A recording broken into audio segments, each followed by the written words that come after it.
네, 안녕하세요. 신한투자증권 리서치본부의 박현진입니다. 오늘은 화장품 그리고 섬유유복 쪽에서의 그 하반기 전망에 대한 내용들을 설명드리고자 합니다. 화장품 쪽에서의 하반기 전망 제목은 성장통 지나가고 다시 도약이라는 문장을 좀 붙여보았습니다.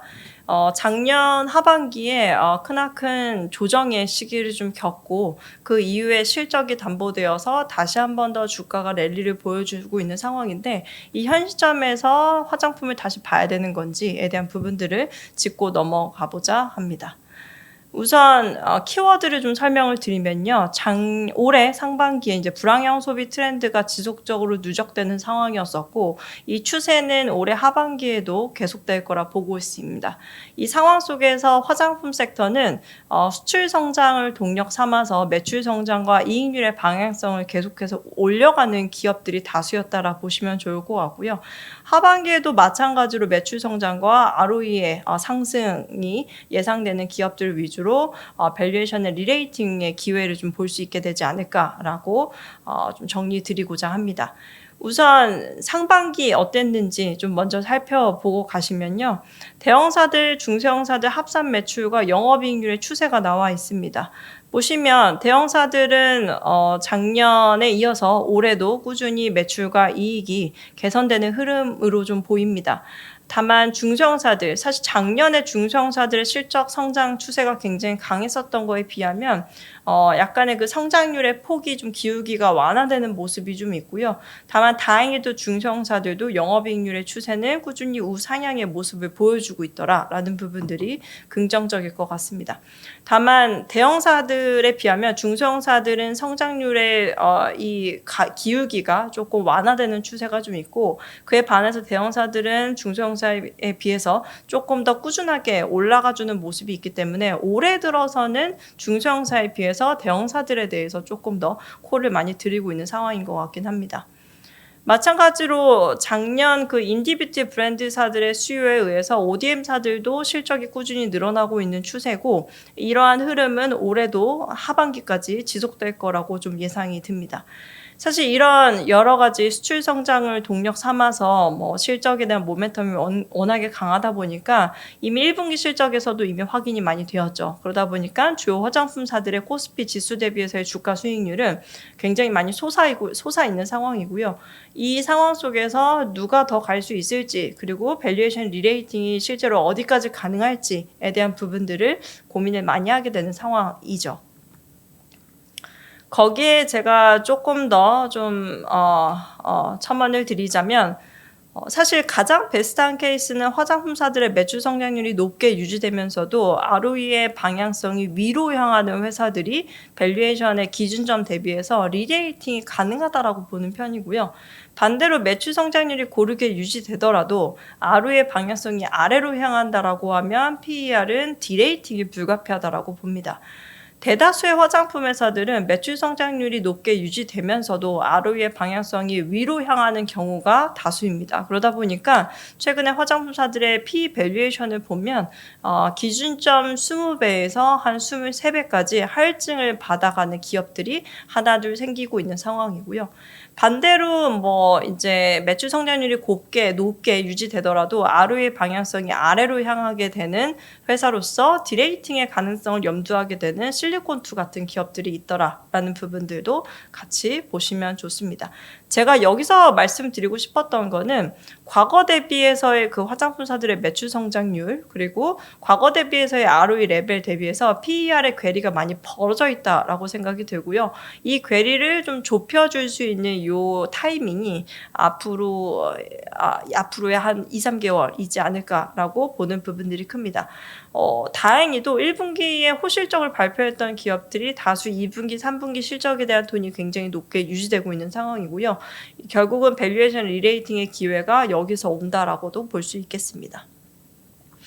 다만 밸류에이션의 리레이팅의 대전제는 화장품사들의 사이클, 성장 사이클이 장기적이다라고 보는 부분들이 유효할 거고요.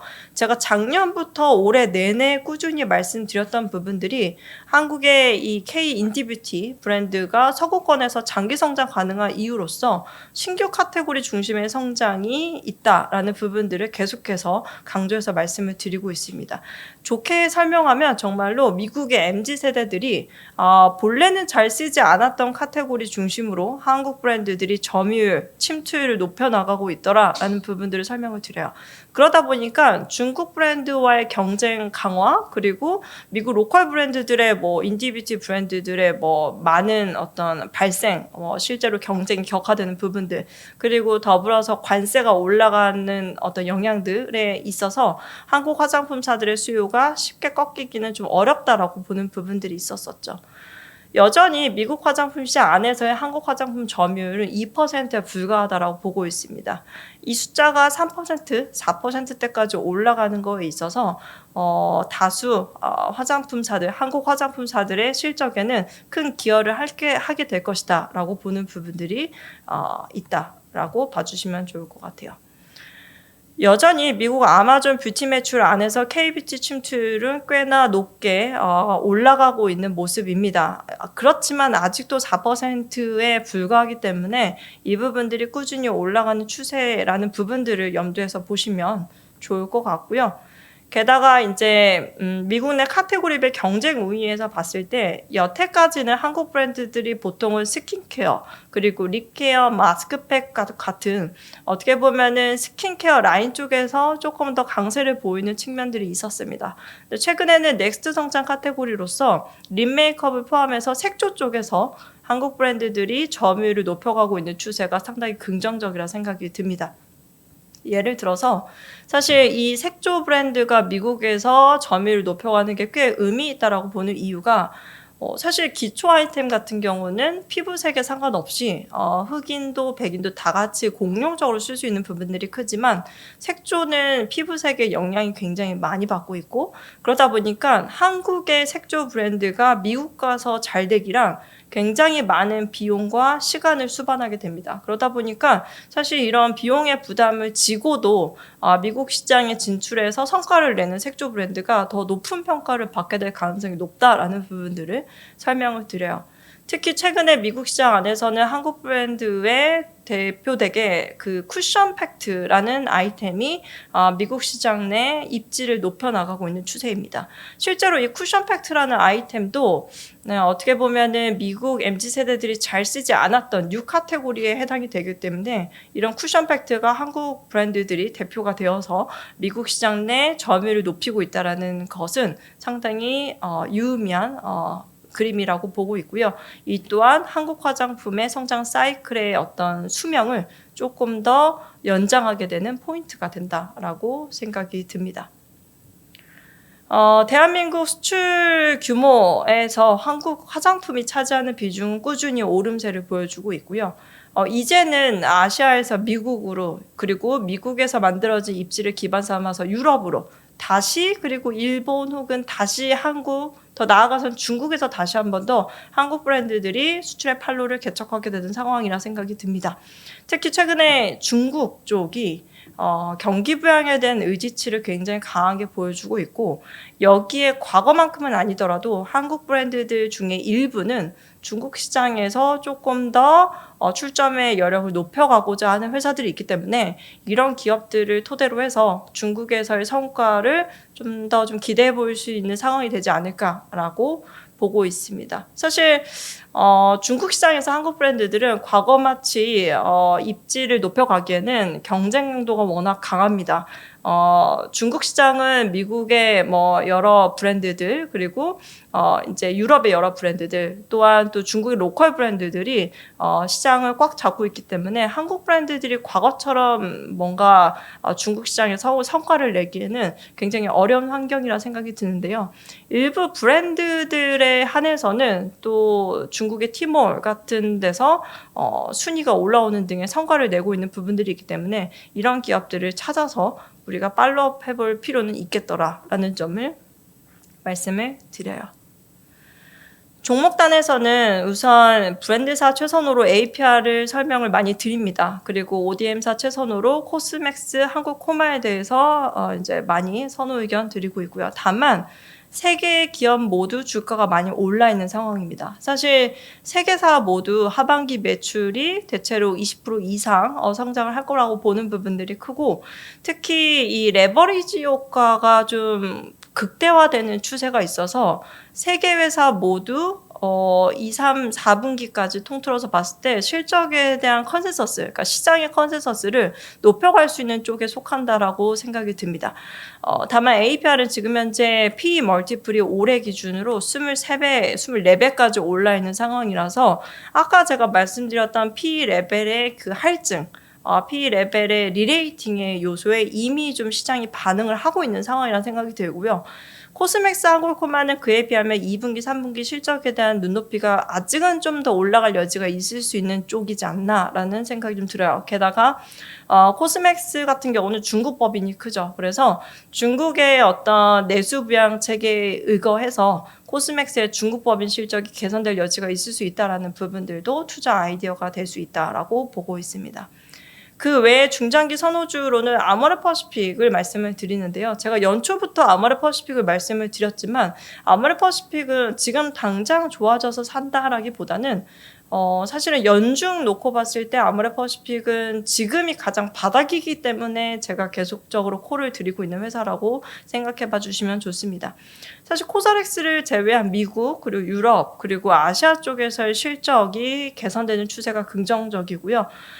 실제로 미국, 유럽 쪽에서 라네즈, 이니스프리의 실적 증대가 상당히 강하죠. 이 부분들이 일본에서까지도 성과가 나와주고 있는 상황이기 때문에 계속해서 약간 선순환이 잘 일어나고 있는 회사라고 생각이 듭니다.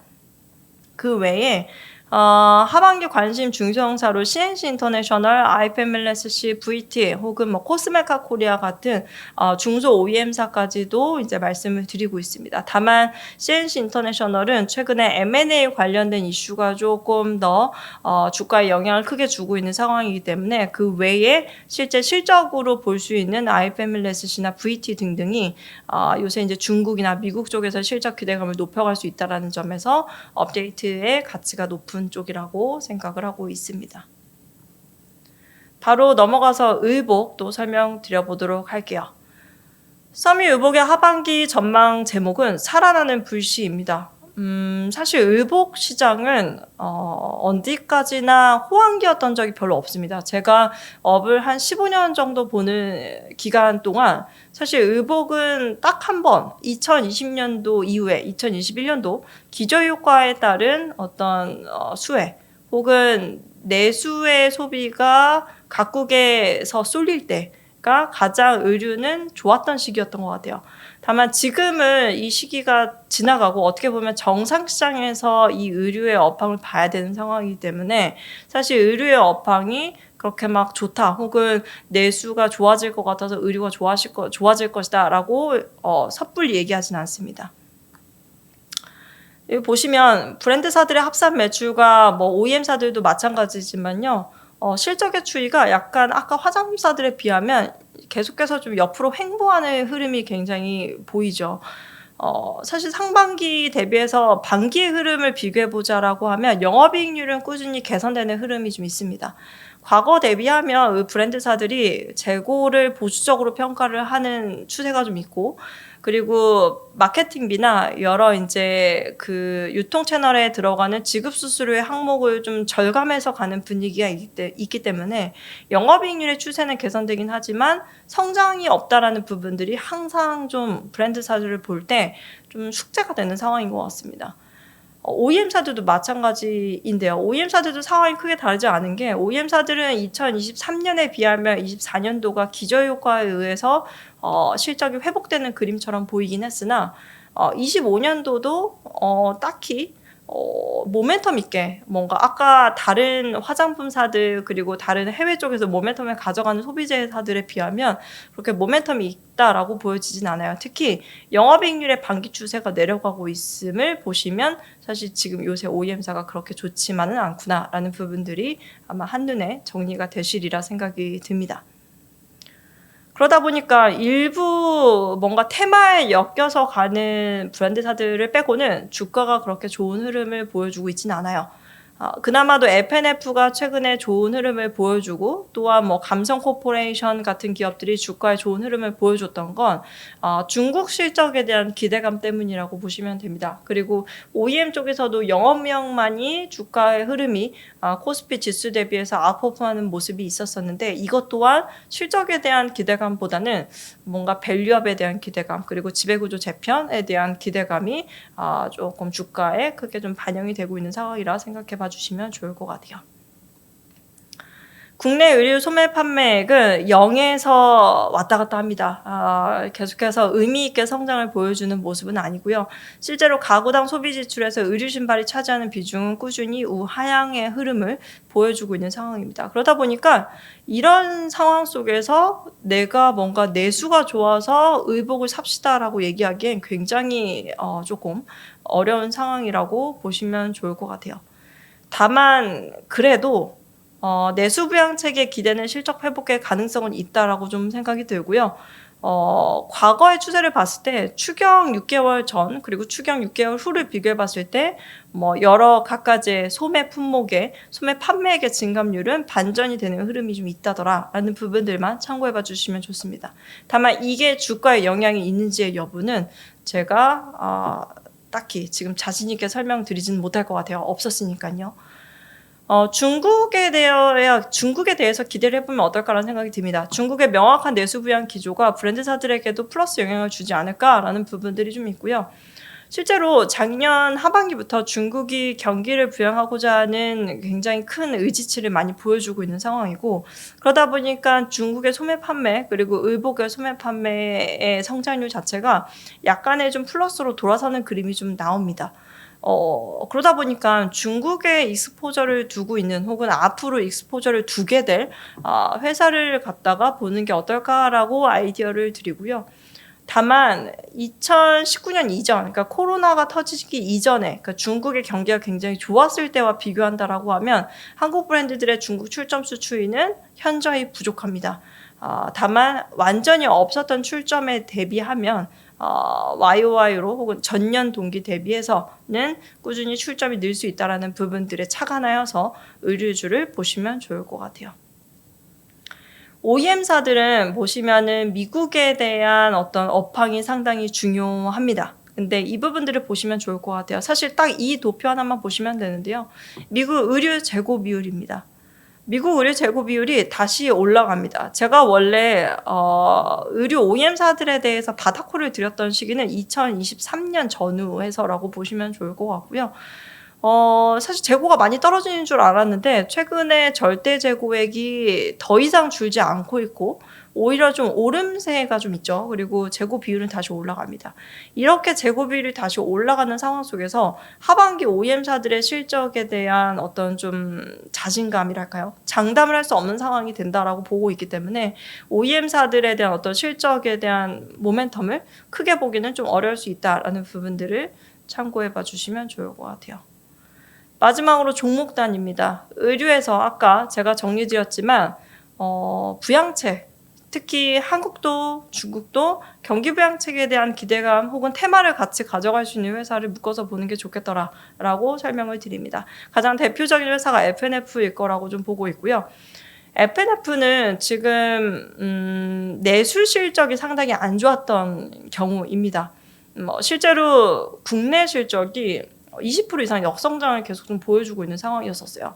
이 내수 실적이 계속 빠졌던 데에는 순수 내국인 수요가 부진해서도 있었지만 중국향 따이공 실적이 계속해서 부진한 영향이었다라고 생각이 듭니다. 이 중국향 따이공 실적이 굉장히 그래도 내수 실적에서 큰 비중을 차지하다가 최근 만 6개 분기 연속해서 계속 좀 빠지고 있는 상황이었었고요. 이 중국향 따이공 매출이 감소함에 따라서 오히려 이제는 이쪽에서 기저효과를 볼 수 있게 되는 상황이라고 생각이 듭니다. 그래서 상반기에 어떻게 보면 국내 매출이 빠지던 폭이 조금 더 완화되고 거기에 중국의 디스커버리 브랜드가 신규 출점을 본격화함에 따라서 중국 실적에 대한 성장률이 다시 좀 올라오게 되지 않을까라고 보는 부분들이 큽니다. 그리하여 F&F의 전사 실적의 흐름이 마이너스였던 게 플러스로 돌아서게 되는 흐름을 좀 예상이 되고요. 거기에 F&F는 본래 영업이익률이 계속해서 25% 이상 나오던 회사입니다.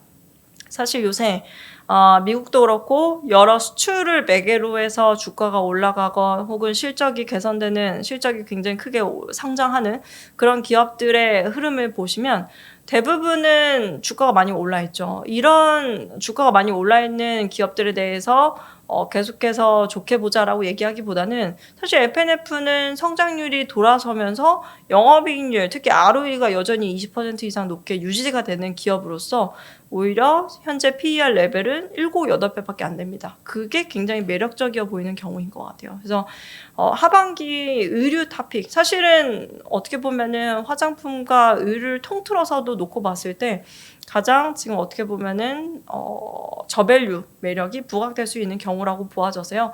F&F에 대해서 최선 의견 드리고 있고요. 그 외에 F&F랑 같이 곁들여서 보실 수 있는 뭐 감성 코퍼레이션, 잭시믹스 등등이 같은 어떻게 보면 비슷한 류의 피어 그룹으로서 묶을 수 있는 경우라 생각이 듭니다. 뭐 대부분의 회사가 거의 대부분 내수 시장에서의 기저효과 그리고 해외 시장에서의 어떤 성장 모멘텀을 더해갈 수 있는 여력이 크다라는 부분들을 살펴보시면 좋을 것 같아요. 그 외 OEM사 중에서는 영업미역이 좀 있겠고요. 영업미역은 사실 제가 여기에다가 써놓기는 이제 뭐 미국 매출 의존도가 뭐 낮아서 관세에 대한 영향에 조금 더 덜 민감하게 반응을 할 수 있고 거기에 경기 민감도가 낮은 고객사 덕에 본업 실적이 안정적인 성장을 꾀할 수 있다라고 써드렸는데요. 사실 이것도 맞지만 거기에 영업미역은 최근에 뭐 지배구조, 밸류업에 대한 기대감이 좀 더 크다라는 점에서 착안하여서 봐주시면 좋을 것 같습니다. 이것으로 화장품과 의류에 대해서 전체적인 어떤 시장의 뷰를 말씀을 드렸고요. 정리를 다시 해보자고 하면 사실 지금 현 시점에서 봤을 때 매출이 높게 유지되면서도 ROE가 계속해서 우상향의 추세를 보여주는 회사를 사는 게 가장 베스트지만 이와 관련된 회사들이 대다수가 주가가 많이 올라 있는 상황이고 올라 있는 상황 속에서 많이 좀 관심이 소외되었던 회사들을 위주로 보시는 것도 추천을 드립니다. 그런 관점에서 놓고 봤을 때 화장품 쪽에서는 아모레퍼시픽이 관련된 회사로 좀 꼽혀지고요. 의류에서는 F&F 같은 기업이 어떨까라는 생각을 좀 해볼 수가 있을 것 같아요. 사실 화장품 섹터는 전체적으로 장기적인 사이클을 타고 있고 이 장기적인 사이클 안에서 시간의 조정이 필요한 경우라고 생각이 듭니다. 이 시간의 조정을 잘 지나가고 나면 또 한 번 2분기, 3분기 실적으로 시장의 기대는 또 다시 한 번 더 모아질 수 있는 상황이라는 생각이 들고요. 거기에 오히려 하반기 실적에 대한 기대감을 높여줄 수 있는 중소 OEM사들 혹은 중소 브랜드사들을 조금 바닥에서 관심을 두시는 것도 아이디어가 될 수 있다라고 보고 있습니다. 그 밖에 의류에서는 내수와 혹은 중국에서의 어떤 실적 기대감을 같이 묶어서 볼 수 있는 경우를 베스트한 케이스로 보고 있고 그에 착안하여서 F&F를 최선호주로 다시 한번 정리를 드리는 바입니다. 이것으로 화장품, 섬유의복 쪽 하반기 전망에 대한 부분들을 말씀을 드렸습니다. 감사합니다.